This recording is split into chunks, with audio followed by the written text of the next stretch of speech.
안녕하세요. 대구부동산 스터디입니다. 주말 잘 보내셨나요? 10주차 주간 특별 브리핑 해보도록 하겠습니다. 게시판이 난리도 아닙니다. 공개된 게시판은 조용한데 익명 게시판은 난리다니에요. 대구만 조정 대상 지역 해제 요건을 갖췄다. 대폭등 가자! 자, 요 실체를 한번 밝혀보기 전에 3월 13일자 07시 뉴스인데요. 조선일보예요. 조선일보. 조선경제에 있는 뉴스를 가지고 와봤는데요. 새 정부 대출 완화 신중해야. 새 정부에서는 지금 대출을 풀어주고 DSR도 건들고 온갖 걸 다 건들 것처럼 이야기하지만 조선일보에서 이런 이야기가 나왔네요. 보면은 윤석열 대통령 당선인은 규제 완화를 하더라도 사회적 약자인 세입자의 권리 보호를 위한 임대차 3법은 유지해야 한다. 이거 임대차 3법도 해제할 것처럼 금방 이야기하는데 국회 입법사항이 걸려있어서 쉽지 않아요. 솔직히 문제 삼고 있는 게 한 가지 있다면 2+2가 문제다. 그럼 얘만 해제하면 됩니다. 저는 정말 신고제는 정말 누구든지 투명한 정보를 봐야 되는 상황이기 때문에 2+2 이거 솔직히 안 건드려도 한 절반 정도의 세입자는 기본적으로 2+2로 살고 있었어요. 물론 집값이 많이 오르던 시기에 5% 문제가 걸리는 부분이 조금 문제가 되긴 했었지만 하락하는 시기에 요거 방어막 역할도 할 수 있습니다. 어쨌든 이 세 가지를 꼭 다 해제할 것처럼 하는데 정말 세 가지를 다 해제하지 말고 혹시라도 해제를 해야 된다면 1번, 2번 하더라도 신고제. 이거 신고하는 게 어렵나요? 이거 어려운 거 아니거든요. 인터넷 사이트 열어가지고 끄적끄적 몇 번만 하면 끝나는 부분인데 아무튼 이 부분은 차치해 두고 우선 LTV를 완화하는 당선인의 공약에는 반대했다.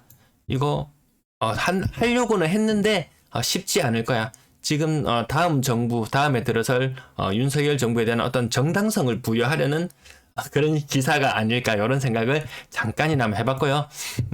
생각보다 이 대출 해제하면은 문제가 너무 커지는 부분이 많기 때문에 그 부분은 다음에 한번 짚어드릴게요. 자, 그러면 조정지역 해제 대구만 요건을 갖추었다. 대폭등 가자 이런 식으로 제가 제목을 붙여봤는데 그런 식으로 선동하는 글들이 많다라는 거죠. 물론 조정 대상 지역 해제 요건 대구 갖춰진 건 맞아요. 우선 지정 요건, 지정 기준 한번 두 가지만 살펴볼게요. 정량적 요건, 정성적 요건인데요. 정량적 요건에서는 공통 요건, 선택 요건 중 하나 이상 충족하면은 해제, 지정. 이 반대가 되면 해제가 되겠죠. 그 다음 정성적 요건. 과열되어 있거나 과열될 우려가 있는 지역. 과열될 우려는 어디든지 풀리면은 과열될 우려가 다 있기 때문에 지 맘대로 한다는 이야기입니다. 솔직히. 정량적, 정성적 해놨지만. 지정 요건을 갖추어졌는데 지정 안 하거나 지정 해제 요건이 갖춰졌는데 해제 안 하거나 한마디로 지 맘대로 한다는 이야기고 실제로 지금까지 그렇게 해왔습니다. 무조건 지금은 두 가지만 짚어볼게요. 소비자 물가 상승률의 1.3배를 초과한 지역 3개월간 직전월부터 소급하여 3개월간 말은 어려운데 대충 한 3개월 두드려 볼게요. 물가 상승률의 1.3배 그 다음 선택 요건도 세 가지가 있는데 요것만 잡아볼게요. 직전월부터 소급하여 3개월간 분양권 전매 거래량이 전년 동기 대비 30% 이상 증가지역. 분양권이 전년도보다 30%. 전년도에 만약에 100개였으면 130개 거래되었다. 그러면 될 거예요. 그 반대로 그러면 130% 증가 안 했으면 해제 요건 맞잖아요. 물가 그리고 분양권 두 가지 살펴보겠습니다. 살펴보려고 했는데 요것도 조선일보 기사였는 것 같아요. 예전 거. 요것도 보면은 요건 충족해도 지정 안 하고 불충족 지역 해제 안 하기도 하여튼 지 맘대로 의사록도 공개 안 해. 이 문제가 있다는 기사, 요 신문 기사는 제가 아래 설명란에 링크 붙여드리도록 할게요.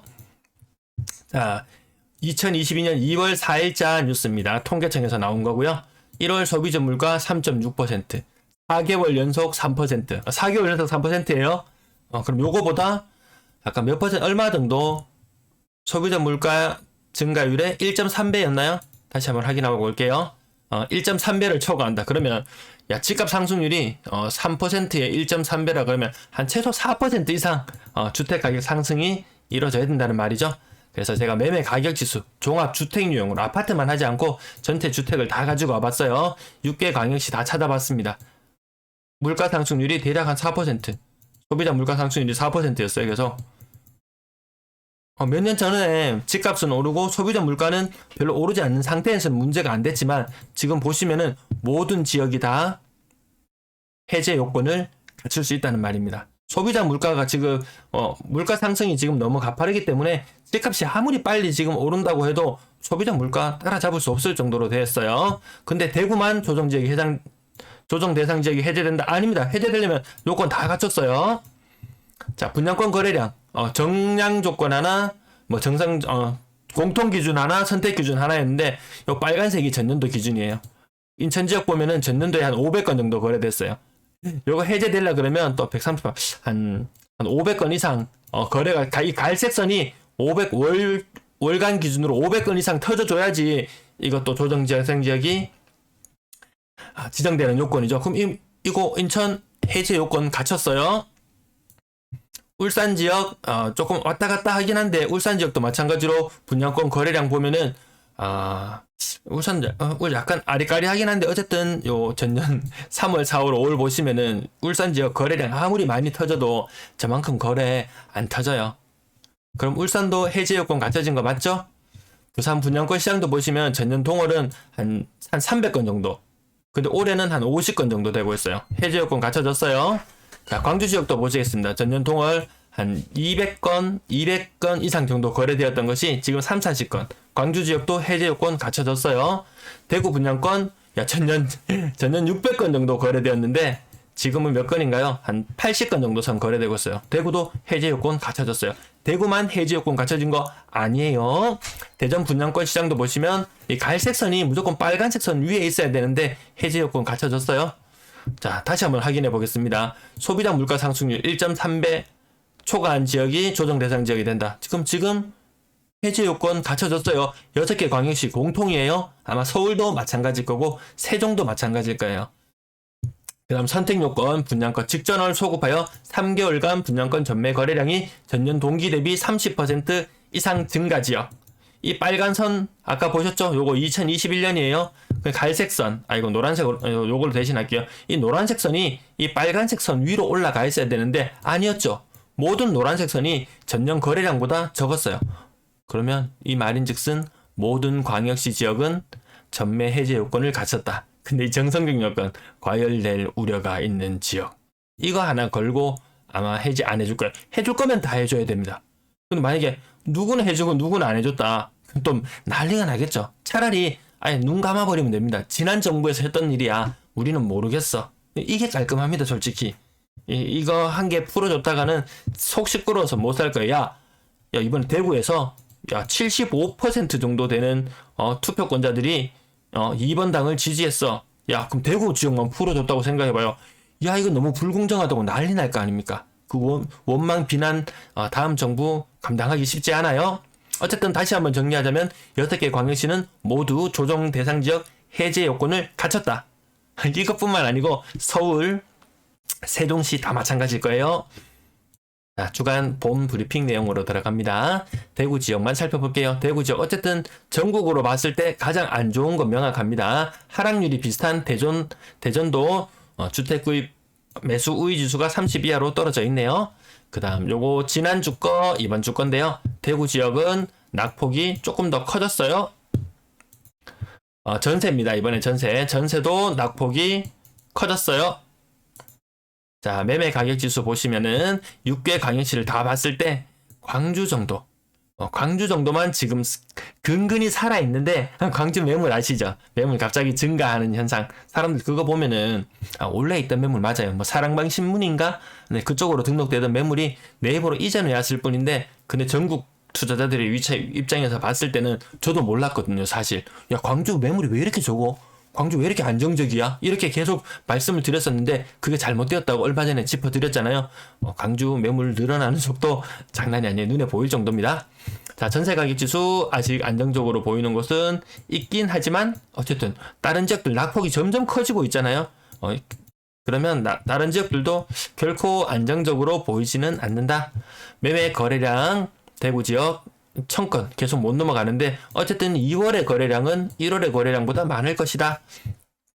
대구 지역 1000만으로 환산했을 때 가장 거래가 안 되는 지역은 인천이 꼴찌네요. 인천이 가장 거래가 안 되고 있고, 그 다음 대구 만만치 않습니다. 요거는 거래량이에요. 오른쪽은 거래량이에요. 거래량. 지금 빨갛게 동그라미 그린 부분 거래량인데요. 대구 지역 거래량 일주일에 거래되는 양이 이렇게 나타났어요. 뭐 대선 이후에 뭐 거래량이 폭발해 준다면은 주간 거래량 한 500건, 600건 정도 나와준다면은 야, 요거 분위기 좀 바뀌나? 요런 느낌을 가질 수도 있을 텐데 요 주간 브리핑도 생각보다 중요합니다. 그 중에서 여기 신고가 나왔는 것들 요 두 개를 나눠서 제가 신고가 비율로 나타내 드리는데요. 대구 지역 신고가 비율은 10%에서 15% 사이를 오락가락한다. 근데 모든 강영시 자료를 내가 다 살펴보는데 이 신고가 중에서 영양가 있는 게 별로 없어요. 막 3억 하던 게 4억으로 점프를 6억을 하던 게 8억으로 점프하고 이 상승기 때 일어나던 일들이잖아요. 근데 지금 일어나는 거는 3억 하던 게 난 1,000만 올라요. 6억 하던 게 한 1,000만 원 올라요. 이런 신고가들이 굉장히 많아요. 생각보다 신고가 비율은 있지만 그렇게 영양가가 높아 보이지는 않는다라는 사실. 그 다음 전세 거래량 보시면은 전세 거래량도 좀 줄어들고 있는 형태. 과거의 전체적인 빨간색 대구선이죠.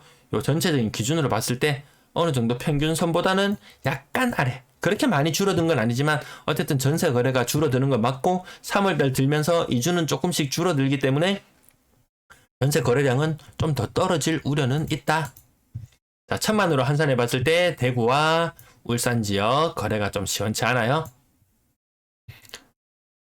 자, 매물 보시면은 대구 지역 매물 전체 매물 개수로 봤을 때는 부산보다 적어요. 하지만 인구수가 차이가 있죠. 여기서 광주 지역 보시면은 그동안 눈에 보이지 않던 매물들 이렇게 증가하는데 그래도 일단 절대 양에서는 작아 보이잖아요. 근데 광주도 인구가 많은 도시가 아니죠. 아주 가파르게 치고 올라갑니다. 이거 아마 조금 더 증가하지 싶어요. 그러면은 요 아래 대전, 인천, 광주 좀 비슷한 매물 상태, 대구, 부산, 울산 요 세 군데 만만치 않게 비슷비슷합니다. 전세 매물 비교해 보시면은 일단 단순 수치로는 대구가 좀 낮지만 1,000만으로 놓고 비교해 봤을 때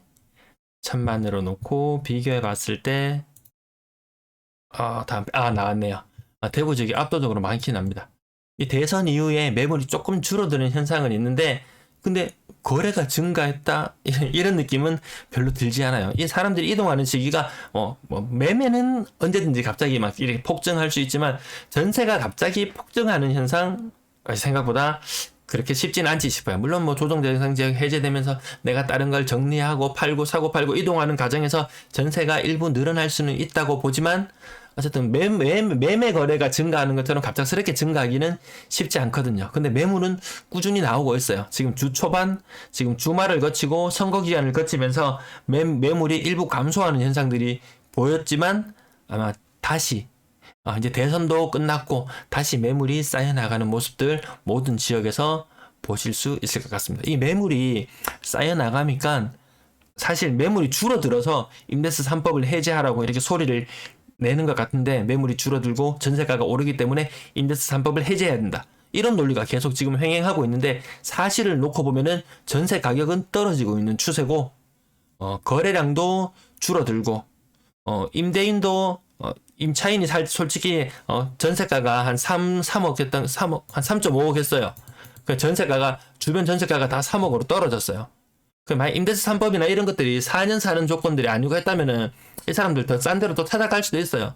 근데 이거 한 5천만 원 차이 나도 한 5천만 원 차이 나요. 그럼 이사비야 뭐 이것저것 다 빼고 나면은 솔직히 그냥 눌러 앉아 사는 게 속 편할 수도 있거든요. 그러면 집주인하고 적당히 쇼부를 봐서 타협점을 찾아서 그냥 살게요라고 이야기하는 그런 경우도 있을 수 있거든요. 자꾸 들락날락 하게 되면은 임대인 입장에서도 솔직히 좀 피곤해질 수 있다고 봐요.